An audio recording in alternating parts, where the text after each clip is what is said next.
Welcome to the Intentional Encourager podcast, where each episode brings you compelling conversations and stories designed to entertain, enlighten, and encourage. And now here's your host, Brian Sexton.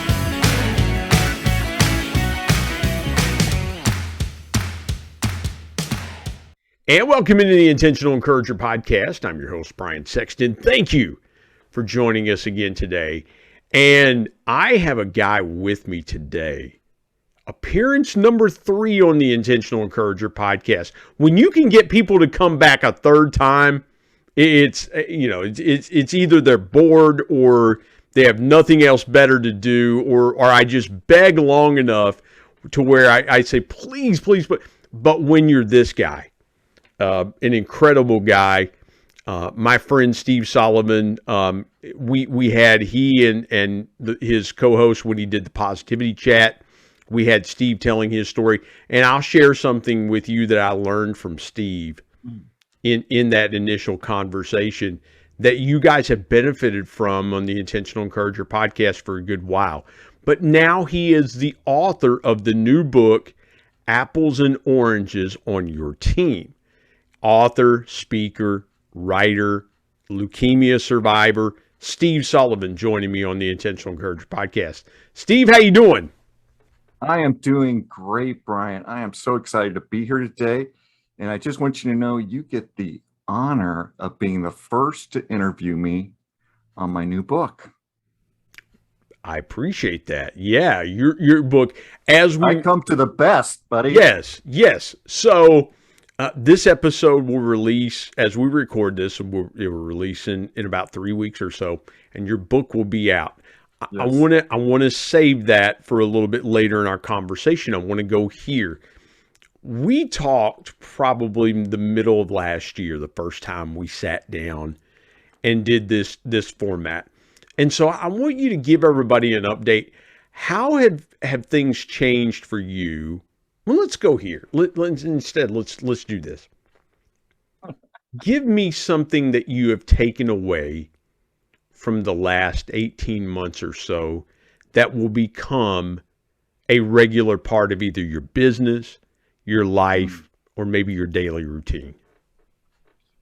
You know, Brian, that is a great question. And as you interviewed Karen and I before about the positivity chats, that laid a groundwork towards, sending out positivity into the world. And as I've further developed and reflected on the whole vision and idea of, voicing positivity, I came to understand what I consider the power of words. As you know, Proverbs talks about the tongue has the power of life and death. You could say that the words that we speak have the power of life and death. Mm-hmm. And so I'm currently doing a content series on that where I'm trying to encourage people to voice life, to use their words to speak life, but not just that, voice it. Voice it not only in the words they use, but in the actions, in the energy. There's so many ways we communicate to people, and that has been one growth thing in the last 18 months that I really treasure because it's helped to transform me. Yeah. When I go out on walks, I'm ready to greet people. I'm smiling more. Yeah. I'm trying to encourage people more by voicing life to them. Let's go there for just a minute. I'm really glad you brought that up because I have had people that have come to me and they've said, man, you've got a radio voice. You've got a unique voice. And what I tell them, Steve, is one, I didn't always have this. When I started doing live radio 19 years ago, my voice was not as it is today. I have worked it. I have trained it. I have coached it to be and sound the way I want it to sound. And I'm a little bit different when I'm on this podcast than I am when I'm on a public address mic. If I'm in a crowd of people and I'm doing a basketball game, I'm a little bit more pronouncing things. Good evening, ladies and gentlemen. I'm more forceful in my action, and it's coaching and it's teaching. I love what you said about voicing, and here's what I wrote down: voicing life into your life. And it's about rehearsing and coaching. You've coached and led people for a lot of years. We talked about that. We talked about that when you were on the first time. We talked about the transformation that you had to make in your team from them being in the office to remote work. And you talked about leading that productivity transition and the things that you learned from it. Let's go here when talking about voicing life into your life. What's one thing that somebody says, okay, that sounds great, but how do I voice life into my life? Well, one of the things that I am focusing on as I continue this series is showing appreciation to others. If you can learn the appreciation language of the people you work with or you live with, you'll be able to speak to them in a way that is meaningful, and that your words will come out as life and encouragement to them. I sometimes give the example of, you can't just say anything and expect it to encourage somebody. For example, if my neighbor came over and said, good job mowing the yard, I'd be like, okay, thank you, but I really don't care about the yard. Or your neighbor came by and had a big foam finger and said, yeah, all right, Steve, way to mow that yard, first down, all right, Yeah, exactly. And a lot of companies do that with their employees. It's like, yeah, okay. All right. Now you've done it. I knew you would. I knew you would open that door. So let's go there for just a second. I love what you just said about companies kind of artificially overinflating the mood. Okay. And I've told people about that in encouragement. I said, listen, you've got to be targeted and specific when you encourage somebody. You can't be generic, because then that just kind of feels superficial. And you have hit on something really powerful there. We have companies that believe that gestures of appreciation are greater than values than valuing people. So let's go there for just a second. In your mind, as a leader, as a coach of other leaders, what can leaders do to really impart true value in? And maybe we're diving into a little bit of apples and oranges, and that's okay. But you've really brought something out there about artificially creating an atmosphere in the room that's not exactly the right temperature it should be. So how can leaders create that real sustainable value and avoid those artificial pump ups, if you will? And you're correct. You're touching on something dear that's in my book. I have several stories, but the main goal is to get leaders to reflect on how they interact with their teams, and to do that, to be effective in something like showing appreciation or acknowledgement or recognition. You need to know your people. Far too many companies just leave it to HR, and HR goes off and does something like it's, Starbucks cards or McDonald's cards, and they say, hey, pass them out when your team members do a good job. And I'm not sure anybody feels like they're being appreciated that way. In fact, in one study, rewards as an act of appreciation only really hits home to 6% of the working population. Far more is the words of affirmation. If you know what's important to somebody's heart and you speak to that level, For example, if you've got somebody that you know is creative on your team and loves to express creativity, calling them out or even just pulling them aside and one-on-one saying, hey, I appreciate the quality that you put into this presentation and how you brought in these great videos and so on and so forth. You could find things to comment on that employee would walk away and say, wow, my boss values what I do. Yeah. Because ultimately that's what you're trying to communicate to your employees. And if you can do that, then you will find that you'll have employees that are engaged more, excited to come to work, potentially more productive than team members that are just disengaged. Yeah. Yeah. Uh, And I was thinking about something as you were talking there. If I really wanted to show you in some way how I valued you or, your contributions, things like that. If you're watching on video, Steve's got a beautiful bolo tie on this morning.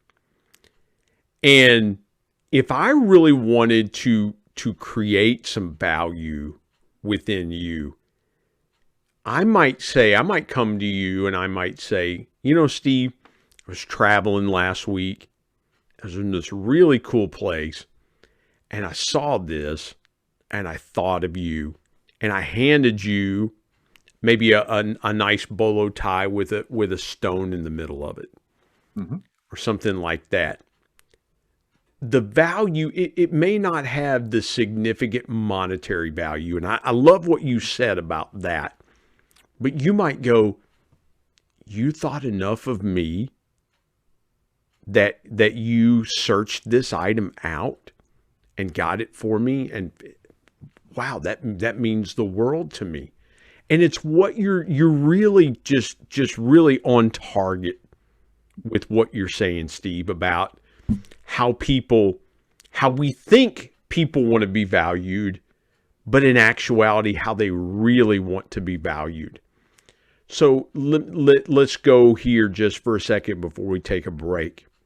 What's one action item that a leader can do right now today? They listen to our conversation and they go, Steve, you have pricked my heart.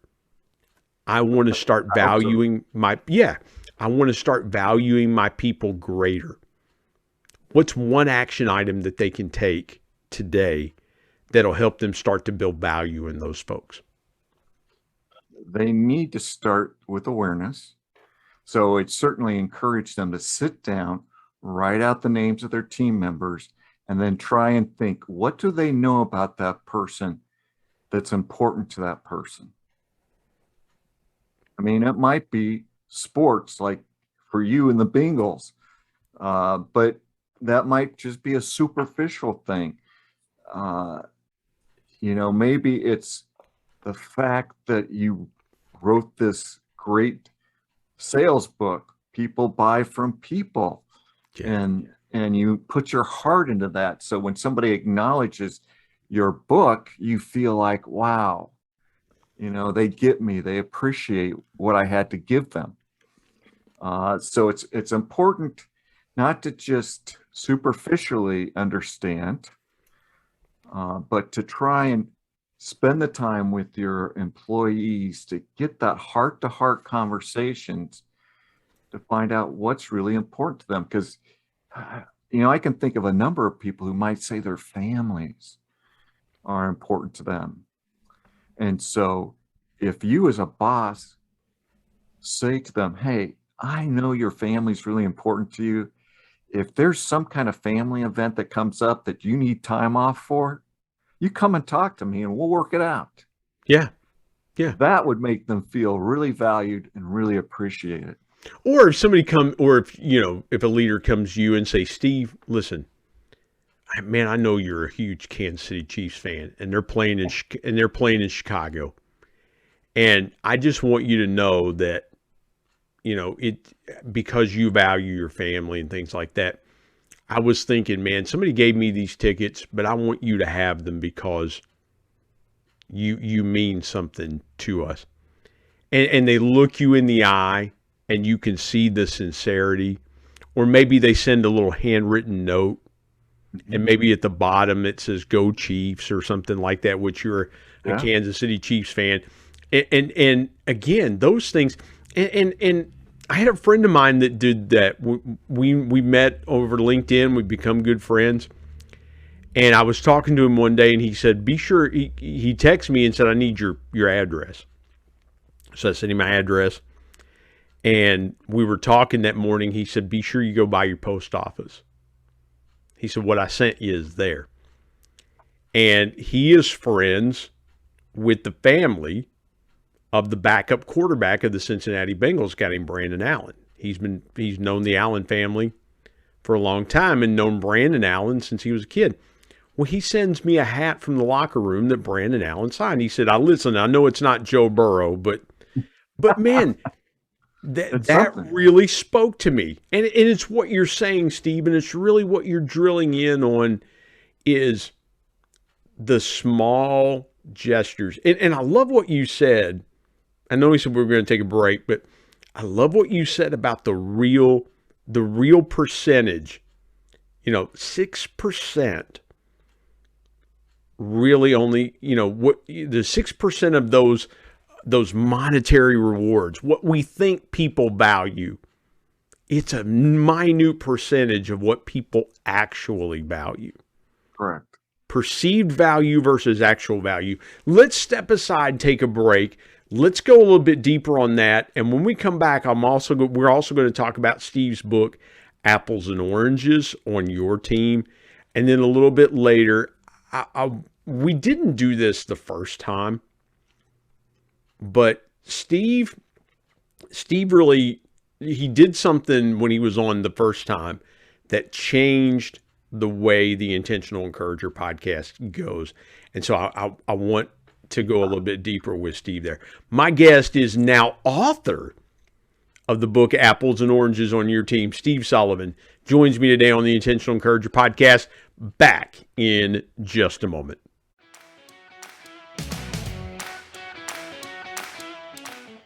Hey everybody, Brian Sexton here. I want to tell you about our sponsor, SEO National. SEO stands for Search Engine Optimization. Now, what's that, you might say? Well, search engine optimization helps you show up higher on search engines in front of paying customers for words that you as a business owner can monetize. What a great concept. SEO National is owned by my good buddy Damon Burton, who's been a guest here on the Intentional Encourager podcast. Not only has Damon and his team worked with businesses of all sizes, from e-commerce startups to NBA teams and Shark Tank featured businesses, but more importantly, Damon and his team are about transparency, trust, and providing lifetime value. So much so that he still has his first customers after opening SEO National 14 years ago. Let me give you some intentional encouragement and call Damon and his team today at 855-736-6285 or go to www.seonational.com and get a free quote.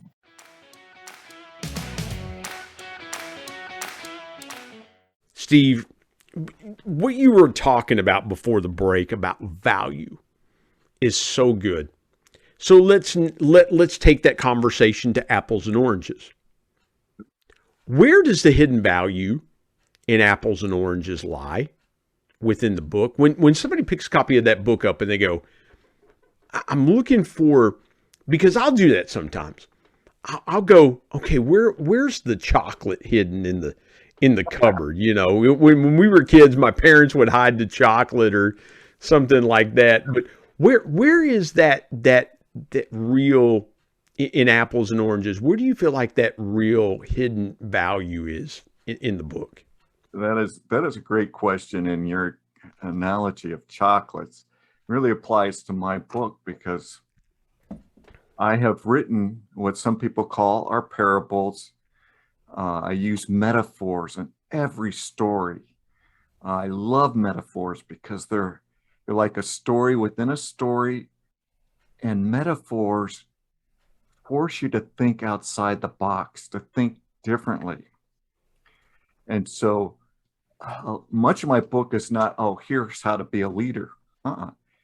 Most of my book is, here's stories of how you can impact a life.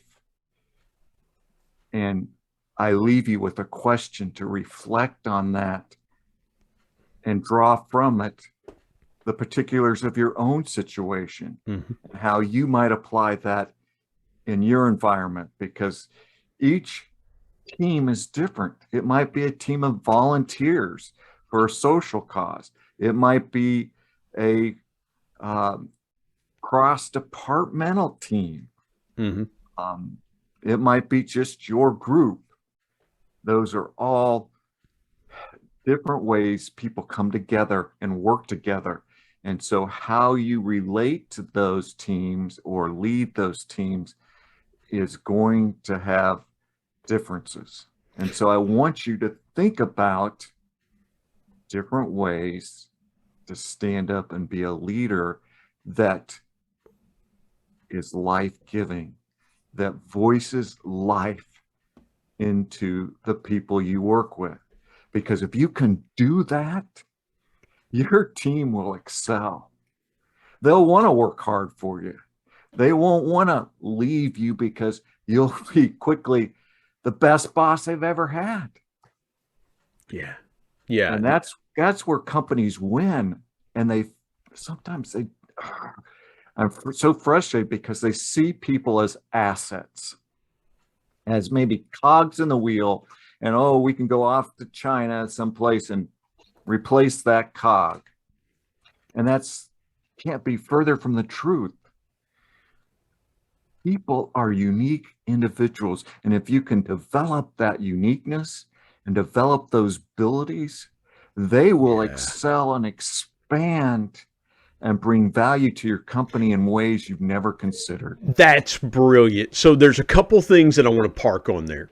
Okay. And I love that. And forgive me for having that pounce in, man, because you were just, you were really just triggering some things. So the first thing that you said that was so good. So many times when people write books, and even when I wrote People Buy From People, people would say, well, what's your book about? And I would say, well, it's the 10 powerful people lessons that I learned from the ultimate people person, my dad. It's right on the title of the book. I loved what you said about what your book isn't. Because a lot of people will say, buy my book, buy my book, buy my book, buy my book.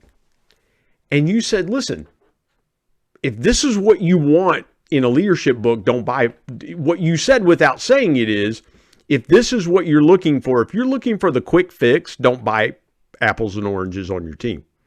Right. And so I love it. And I know you well enough to know that's a part of who you are, that integrity of, listen, I didn't write this to sell 1 billion copies. If that happens. I hope so. Well, and listen, I'll be right there rooting for you to do that.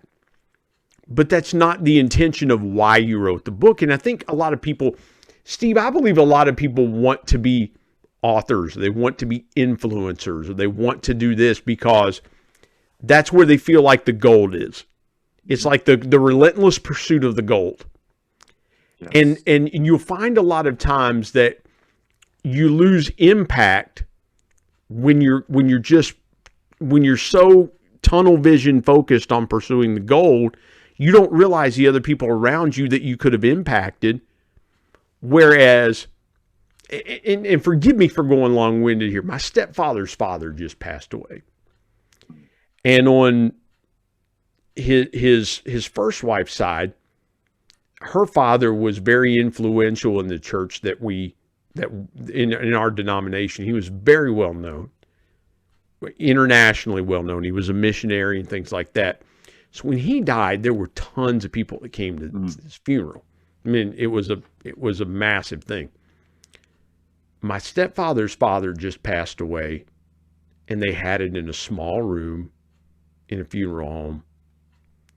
But his impact on me was profound. And you might say, well, the impact that he had was not as great as what the other man had because he was so internationally known. But when you think about those people that were there to honor him, his impact on them was great. And so I had to just dive in there, because what you were saying is, to me, what I felt like you were saying was, let this book impact your team, and don't use it as a quick fix, but let these concepts get into your subconscious, get into your heart. Let these become things that over time become a part of your culture. Did I miss that? Did I miss that part of what you were talking about? No, you said that well, because it is. It's, I sometimes call these meditations, and in the beginning of the book, I have a section on how to use this book, and I basically spell out and suggest that leaders read it slowly from the standpoint of one story a day.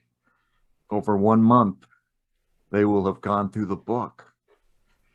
But if they take that moment, the 2 minutes it takes to read a story, they're bite size, and then walk away with the question, the metaphor, and begin to reflect on that, it might lead them to radical ideas and changes in how they lead their teams and make them more successful.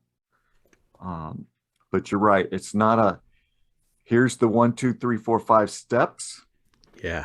I don't want to give people the 5 steps to be a great leader. Because if I did, it would be what I think are the 5 steps to be a great leader. But you might think that there's another set of 5 steps to be a great leader.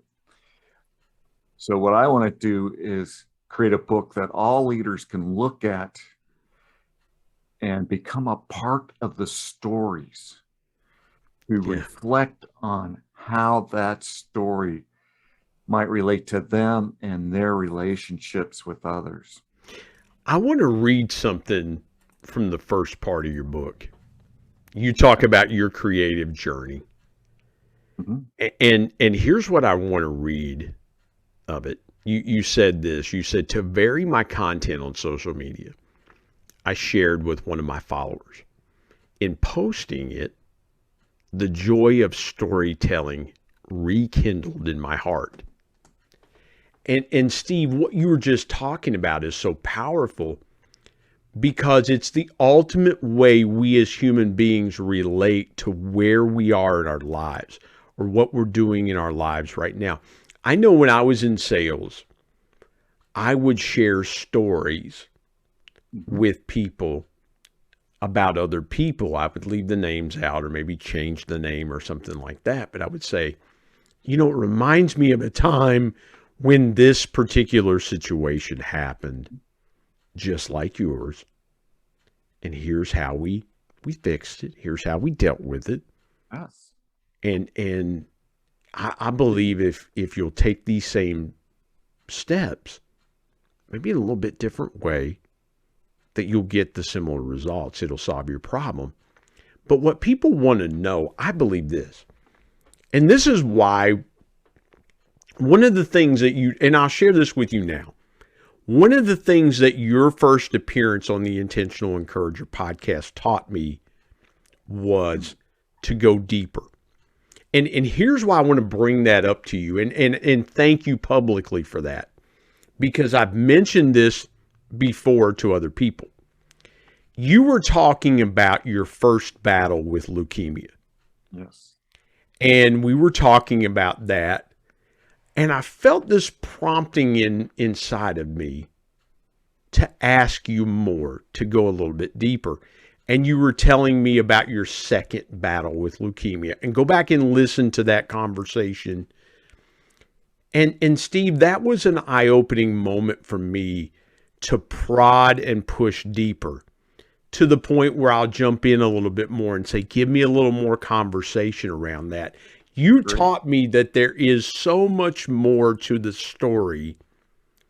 And a lot of times you have to pull it out to get to the real heart of where it is. So before we take a break, what part of storytelling did you rediscover in writing Apples and Oranges that you had forgotten about, or maybe hadn't exercised in a good while?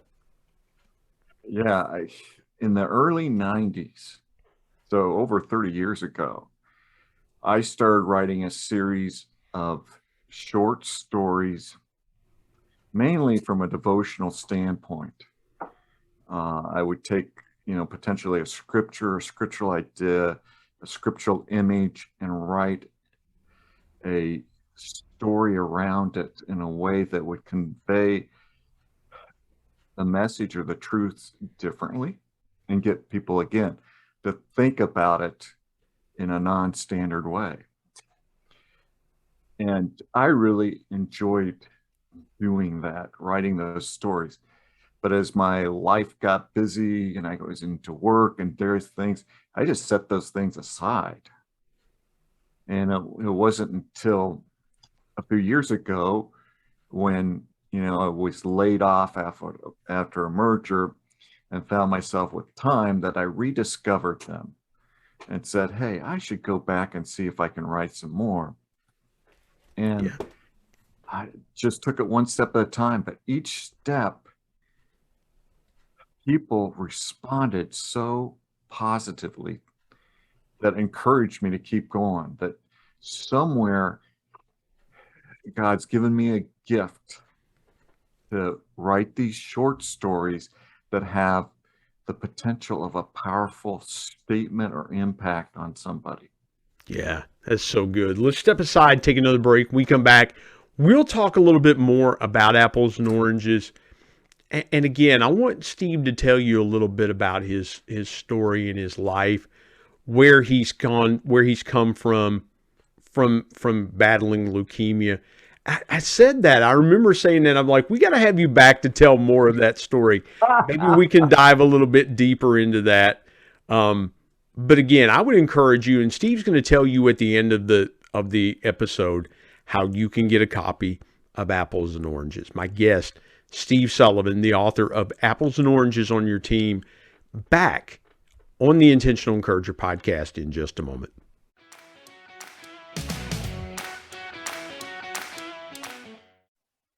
Hey everybody, Brian Sexton. Want to tell you about my new book, People Buy From People, 10 Powerful People Lessons from the Ultimate People Person, my dad. My dad was one of the greatest connectors that I ever knew. And he shared with me 10 connecting principles that I have used throughout my 25-year sales and sales management, customer engagement, and leadership career that I'm passing along to you. If you want to be a stronger, deeper, and more powerful connector, you've got to pick up a copy of People Buy From People. There are concepts in there that you may not realize help make you a power connector. You can go to Amazon and pick it up, Kindle if you're an e-reader and you like to do it that way, or now available on Audible. And there's one other way you can get a copy of People Buy From People. You can get one from me and I'll sign it for you. You go to intentionalmediaandpublishing@gmail.com and send me an email, and I'll share with you the link on how you can get a signed copy. You can buy a signed copy directly from me. Again, People Buy From People. If you want to connect like never before, pick up your copy today of People Buy From People. And now let's get back to more great conversation here on the Intentional Encourager podcast.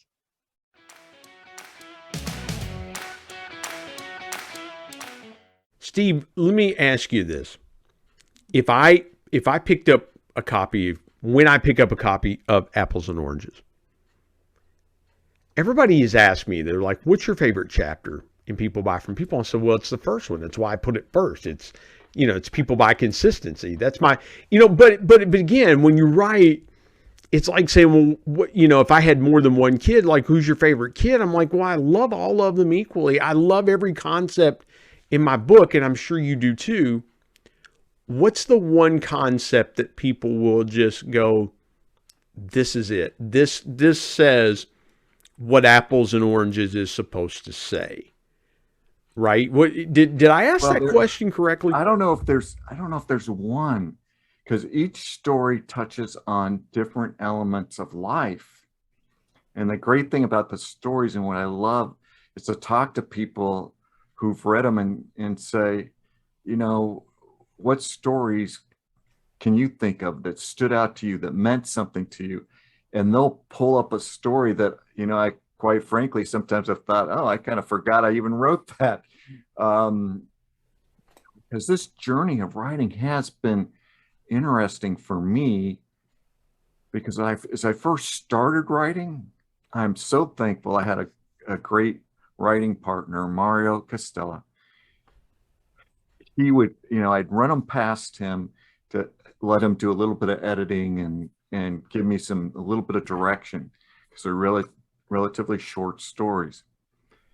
And I can't tell you the number of times I sent him something and said, I don't think this is very good. I think maybe I should just throw this in the trash. And he'd come back and say, no, Steve, don't throw it away. This is a powerful story. You need to put it out there. And I would put it out there and be surprised at the overwhelming response to it. And I learned very quickly, I could never determine after writing a story whether it would be a success or a failure. Most of the stories that I wrote that I thought, oh, this is going to do really good. Yeah. Hardly resonated with people. And the ones where I thought, I don't think this is going to do very well, they're the ones that resonated with people. Yeah. Steve, let me ask you this, because again, and I want to make this conversation about you and your book, but people ask me, when I talked about my dad, there were times that I was writing that I had to take a step back because I got emotional telling the story, or thinking back to the day that my dad passed away, and kind of me now stepping back and just kind of almost kind of like watching a movie, so to speak, and then just remembering, okay, this is what I felt, this is what I was thinking, and it kind of got emotional. Was there a particular story that you were writing in this book where you had to step back because the emotions started to overcome in you? And maybe different people have different things about that. I'm just thinking about, you mentioned a moment ago, impact, and how something affected you and you thought, well, this is going to be affecting somebody else, and it didn't resonate quite like you thought. But was there a particular story that really was just like, man, this impacts me right now as I'm writing it? Well, I know what you're asking, and I would say this. The times when I've written about like my cancer battles and all that, yeah, I do experience those type of emotional responses, and sometimes have to step back or work through it. These short stories are fictional. And so oftentimes what generated a story was just simply my observation. Yeah. I would see something out in nature in particular and think, what does that mean? And then as I thought about that, I then began to spin a story in my mind of, oh, here are some aspects about a tree or a pearl or, box that could be utilized to tell a story and to communicate a powerful message. And so it would just come to me, and I'd write them and then release them on what was called, my Story Saturday series on LinkedIn. And all of them, except for one in the book, were released on that series. I did write one particular for the book based off the title, Apples and Oranges on Your Team. I did write a story just for that and put it in the book. But most of the stories in there, at least started out on LinkedIn, they were fine-tuned, elaborated on a little bit because of, LinkedIn has certain limits. But I love when I get caught up in this moment of writing and quickly, in an hour, I'll crank out a story. Yeah. And move forward. Because I'm doing short stories, it makes it simple. Other authors, when I talk to them, they're trying to, build upon a plot line over a long period of time. So they get stuck, and they plan, okay, I'm going to work on my book this many times. I had the luxury pretty much of going with the flow. Yeah. When the writing spirit, all that caught up with me. So a lot of these stories come out of that flow. And it's so important to understand flow and how to tap into that. And that's one of the things that people may not know unless they watch this and listen to the podcast, is that there is such a thing as flow. You can look it up, but it really talks about how do you get into that moment when your mind, your body, everything just flows perfectly, and you can crank out something. And as studies have shown, leaders that get into the flow can sometimes in 4 hours do more work than leaders spending 40 hours in a week. Yeah. But it's kind of like a workout. You're not in the flow 100% of the time. It's like you go into the gym and you do that workout, and then you got to take a day or two off to recover. Then you go back in and you work out again. Flow's kind of like that. It comes over you, and when it does, you need to tap into it, utilize it, then recover from it, and hopefully then tap into it again. I wrote a lot of my book in a Mexican restaurant, so maybe the flow of my, different Mexican restaurants that I was dining in. So maybe my flow was salsa induced. I don't know. Could have been the tortilla chips talking. I would have joined you on that flow. Yeah, exactly. I got one last question for you. You've been so gracious with your time. I probably may ask you a second one. You mentioned the first time that we got together, our first episode, you mentioned being a leader of a large cross-functional team. Yes. In the IT space. If you could go back in time and sneak into your office leading that team and put your book on the desk, how do you think leader Steve Sullivan would have responded to author Steve Sullivan and the concepts around apples and oranges on your team?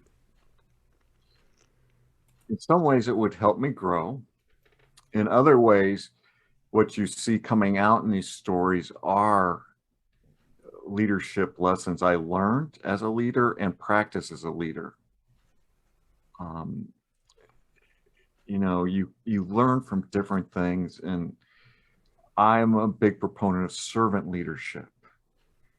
And as I think about that and how I started in this, Brian, I started as a youth, stepping into leadership roles.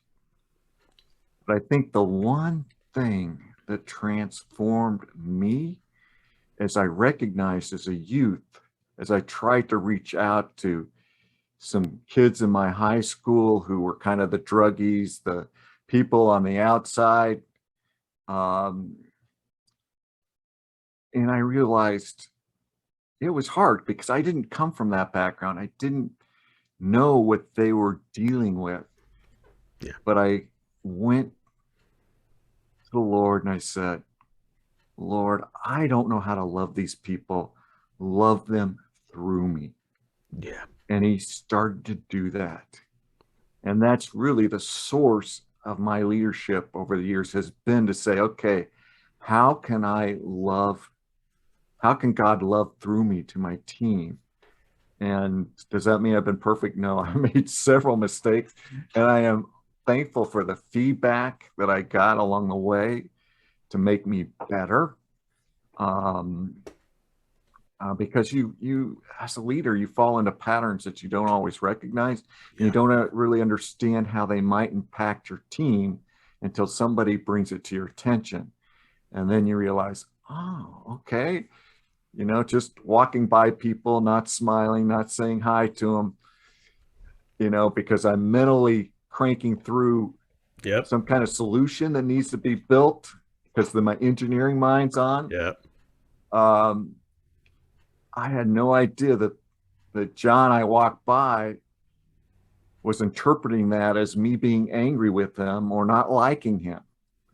Until one of my dear team members, she was never afraid to speak up, came to me and said, Steve, John over there is feeling really bad because of you. He's questioning if you even like him. And I'm like, where did you get that? Well, when you walked by him to the bathroom, you didn't even say hi to him. And I was like, oh, yeah, that's a great example of not giving life or voicing life.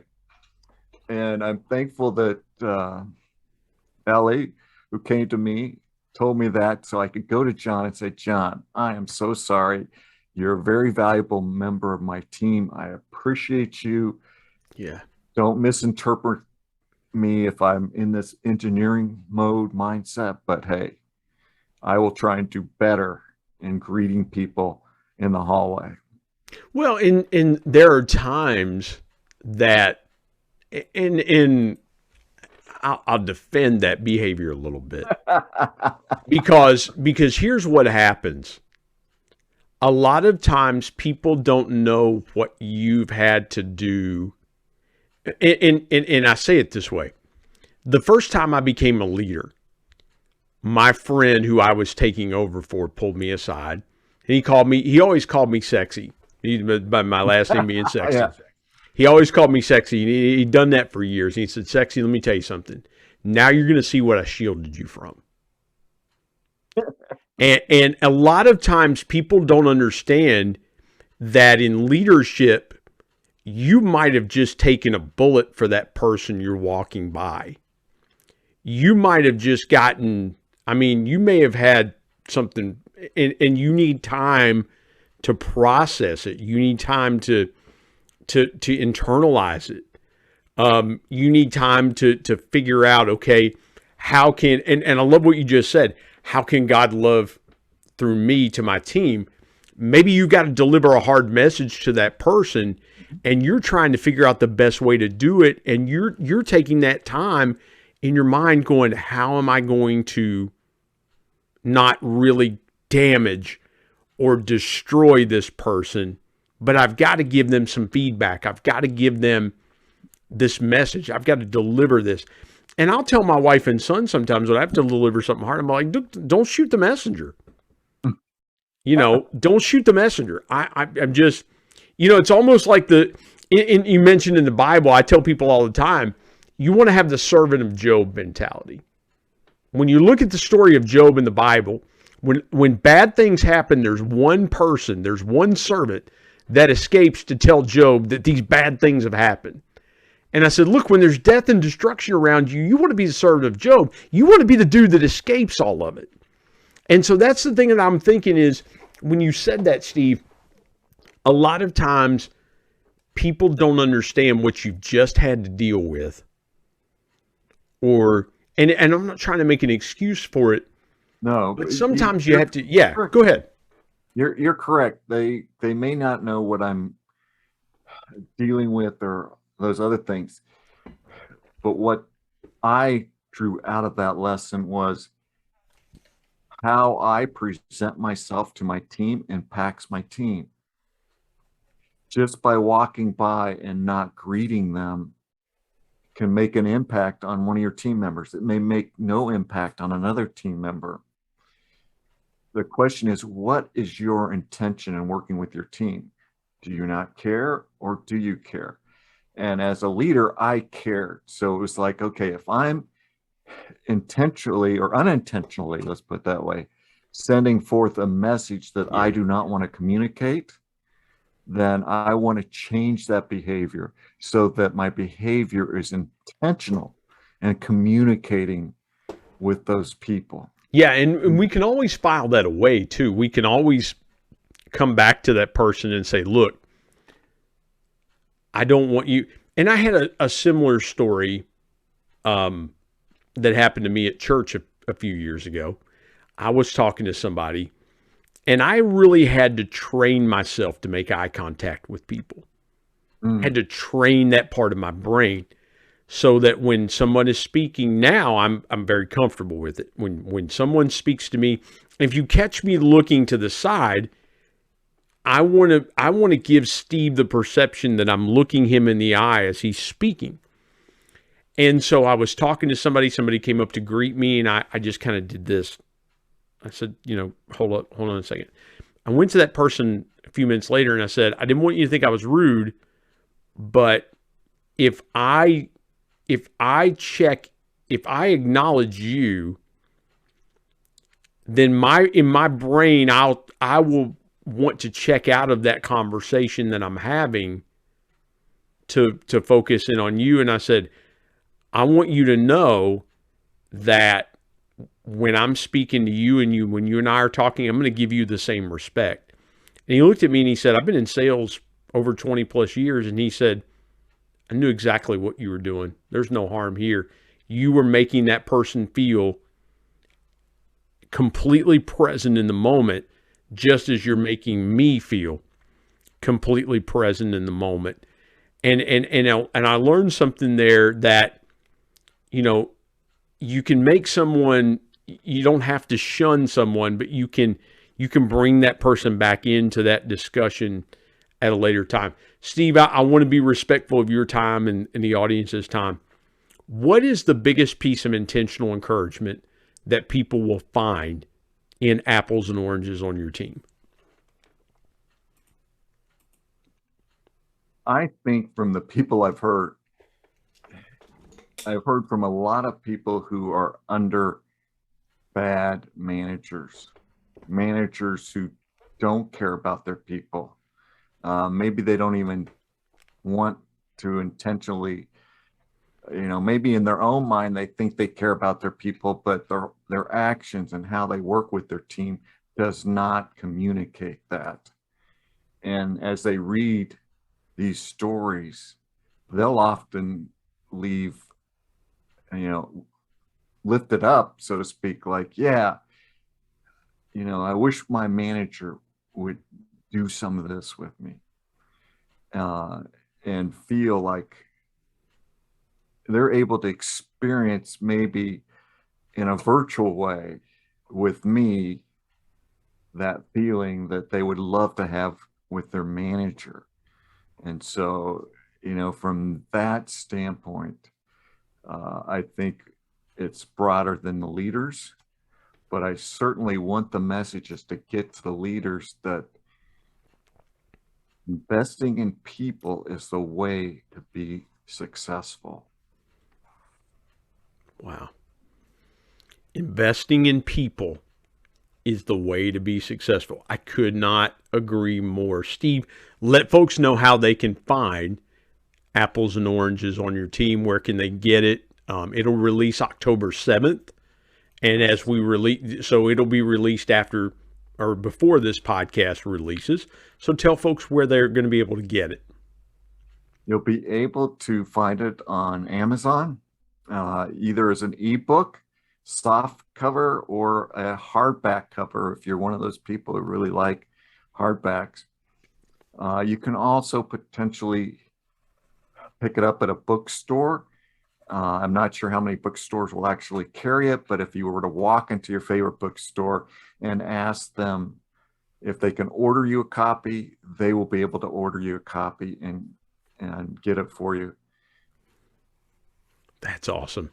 And by the way, Steve so graciously asked me to write a recommendation. So my recommendation will be in the front of that book, and I was honored to do so when he asked me to do it.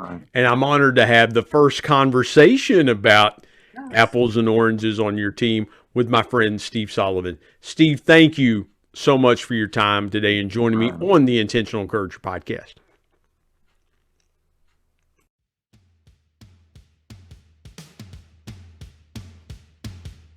My thanks as always to producer Bryce Sexton and technical advisor Matt Means. And of course, the ultimate thanks goes to the Lord Jesus Christ, who provides intentional encouragement every day through His Word. If you're not subscribed to the Intentional Encourager podcast, hit the subscribe button wherever you get podcasts so you don't miss an exciting episode where you can get encouraged and stay encouraged. And remember, anyone, anywhere, and anytime, time, any place can be an intentional encourager.